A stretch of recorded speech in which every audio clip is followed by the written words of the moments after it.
Les vaccins réduisent le risque de contracter la maladie en stimulant le système immunitaire des patients. Donc, dans un premier temps, l'organisme rencontre le germe.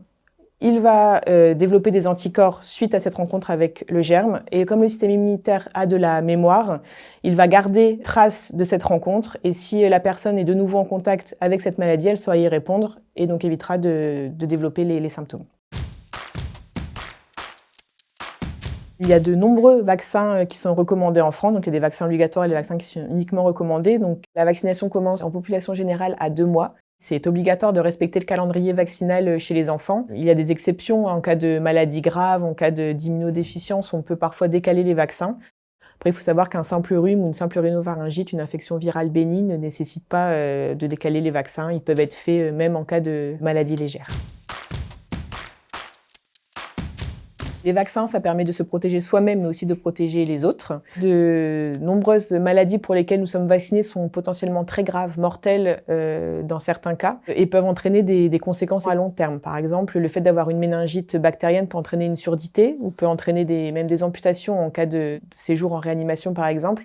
Le fait d'avoir attrapé les oreillons peut entraîner une stérilité. Le fait d'avoir contracté un papillomavirus peut entraîner un cancer du col de l'utérus. Donc le fait de vacciner les gens contre ces maladies-là permet aussi d'éviter ces séquelles à long terme et donc d'être pris en charge à l'hôpital pour les complications de ces maladies. La vaccination sauve tous les ans des millions de personnes dans le monde. Il y a même une maladie comme la variole qui a été complètement éradiquée grâce à la vaccination. Le fait de diminuer le taux de vaccination ou d'arrêter la vaccination, on risque de voir réémerger certaines de ces maladies.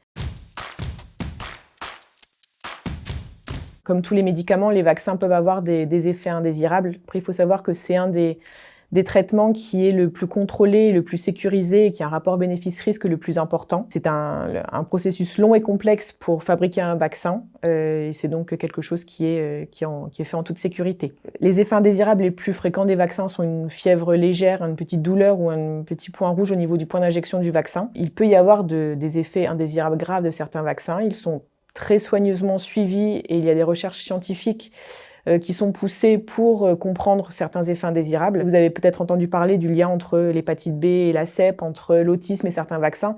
Il faut savoir que des recherches scientifiques ont prouvé qu'il n'y avait aucun lien entre les vaccinations et ce genre d'effets indésirables. Plusieurs personnes sont autorisées à faire des vaccins, donc les pédiatres et les médecins généralistes peuvent vacciner les enfants de tout âge. Une infirmière libérale peut, sur prescription, vacciner un enfant de moins de 11 ans. Les sages-femmes peuvent vacciner les enfants. Les pharmaciens peuvent vacciner les enfants de plus de 11 ans en officine. Après tout ce qu'on a déjà dit sur les vaccins, le seul conseil que je pourrais avoir, c'est de faire vacciner les enfants pour les protéger au mieux des maladies qui sont potentiellement extrêmement graves. Je conseillerais à tout le monde de se vacciner en temps et en heure afin de se protéger, de protéger son entourage.